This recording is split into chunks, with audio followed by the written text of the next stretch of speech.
Wow, Ngannou met tout le monde d'accord. Quoique, il vous met d'accord. Oui, Ngannou.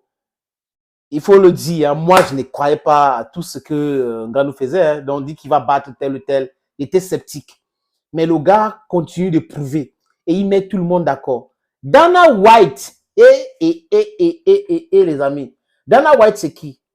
C'est le patron de l'UFC. Le patron de l'UFC avec lequel Ngannou a eu les problèmes. Oui, ça avait quand même fait les choux gras de la presse cybernétique, les amis. Ngannou a eu des sérieux problèmes avec Dana White. Et négociation contre négociation, menace contre menace, explication, il est ceci, il se comporte comme ça, où est-ce qu'il va trouver un bon contrat comme ce que nous lui offrons aujourd'hui? euh, euh, et ils ont tout dit. We are offering one of the best contracts and he's denying. Ngannou said, it is not enough for me. What I'm doing is not enough. And nobody wanted to believe him. He left l'UFC. Et tout le monde disait, oh, c'est fini pour Ngannou, et il va tomber, et il va chuter. Vraiment, c'est l'establishment. On ne combat pas l'establishment. Alors que l'enfant de True était uniquement dans la vérité. Et il croyait à ses potentialités. Il est parti de l'UFC, il a signé avec PFL, et un bon contrat. Tout le monde appréciait. Et à l'époque, les gens pensaient que c'était uniquement UFC qui faisait dans le martial art fight, MMA, quelque chose, mix martial art, que c'est seulement UFC. Alors qu'il y a d'autres organisations. Et là, moi, j'ai appris, parce que c'était pas mon dada, j'ai appris qu'il y avait PFL, les amis. Et il a prouvé encore qu'il pouvait briser tous les tabous, tous les barrières. Il a prouvé, les amis. Ngannou dit que quoi? Il va combattre Tyson Fury. On commence, oh, vraiment, c'est fini pour lui. Tyson Fury a même fait les vidéos, les interviews en disant, oh, bon, franchement, bah, c'est rien, franchement, Ngannou, oh, c'est fini. Et il y avait un monsieur qu'on appelle Mike Tyson qui croyait en Ngannou. Dana White, que je parle, ne croyait pas toujours, hein, le patron de l'UFC. Pour lui, Tyson Fury a toujours mis KO les gars, les 2 ou 3 gars qui sont venus de l'UFC et tout ça là, qui ont combattu avec lui. Donc, Ngannou, ouais, bah, ça va pas faire l'affaire. Tony Yoka aussi a dit, oh, Ngannou, enfin, franchement, ce n'est rien du tout. Il va en finir avec Ngannou, Tyson Fury. Ce n'est pas, c'est-à-dire qu'il ne peut pas compter de la détermination, la fugue qui anime Francis Ngannou. Le gars est parti du Cameroun. Hein? C'est-à-dire qu'il a dit qu'il veut faire la boxe à 22 ans. Personne ne le croyait. Il a commencé à faire. Il a pris ses pieds. Il a poum, arrivé au Maroc, traversé la frontière, arrivé en France, rencontré des gens. Et après, il est tombé sur Lopez. Entraînement, on l'a dit non, laisse la boxe, fais plutôt le MMA. Et il a fait. Il est devenu le meilleur au monde. Poids lourd des MMA. Champion du monde, les amis. Après, il dit la boxe anglaise. On raconte les choses sur lui. Oh, il peut pas. Il va faire ça avec qui? Oh, Tyson Fury, c'est le plus fort du monde. La boxe anglaise, vraiment, il faut pas qu'il essaie. Les gens ont oublié, quelque part dans les têtes, que ce monsieur dit tout le temps qu'il a commencé par la boxe. Même avant de penser combattre Tyson Fury, il a toujours dit qu'il faisait la boxe au Cameroun. Et quand il est arrivé en France, il a voulu faire la boxe. On lui a déconseillé plutôt. Donc, la boxe, c'est son affaire. Depuis tout petit, il a toujours dit qu'il serait champion du monde, les amis. Arrivé maintenant, le combat avec Tyson Fury, le 28 passé, à Riyad.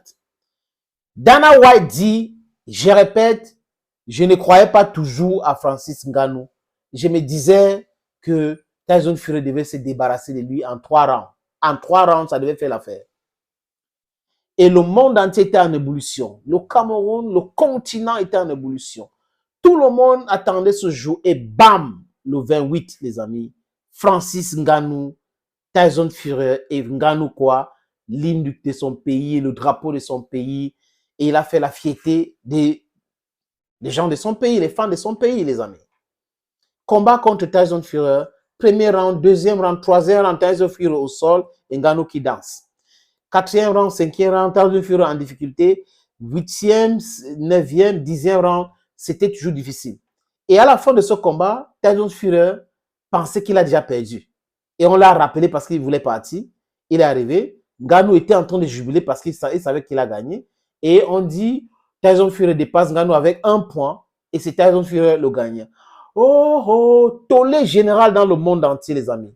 Eh, c'est un faux truc. Ah, pourquoi ils font ça? C'est du vol. Et LeBron James, Sidiki Diabateo, Joel Embiid, Mike Tyson, Ulak O, on peut citer qui, laisser qui? Samuel Eto'o, Didier Drogba, Don Jazzy, Davido, qui encore qu'on n'a pas cité, les amis?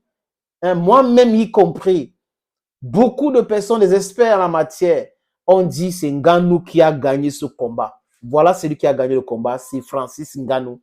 Et Dana White, dans un podcast, a dit ça comme ça, les amis. Il a relaté, comme je vous relate là, en disant que, franchement, Francis Ngannou est fort. Et on lui pose la question, est-ce que le départ de Francis Ngannou n'est pas en train de tuer l'UFC et tout? Il dit non. Chacun est en train de chercher son blé. Ngannou est en train de chercher son argent. L'organisation de l'UFC aussi est en train de chercher de l'argent. Donc, il n'y a pas vraiment, ce n'est pas du bénévolat. Chacun cherche son argent. Et il dit, kudos to the elbows of Francis Ngannou. Dana White apprécie et félicite Francis Ngannou qui a réussi à mettre au sol Tyson Fury et pas que, les amis, et a détruit son visage. Vous avez vu le visage de Tyson Fury? C'est très compliqué pour lui. Il avait un combat le 23, mais il ne peut pas parce que il a eu un visage enflé. Les coups de poing qu'il a reçus, Ngannou, c'est pas la blague, les amis. On ne blague pas avec des predators. Dana White apprécie et félicite Francis Ngannou, les amis. Thank you for watching. Stay blessed and bye for now.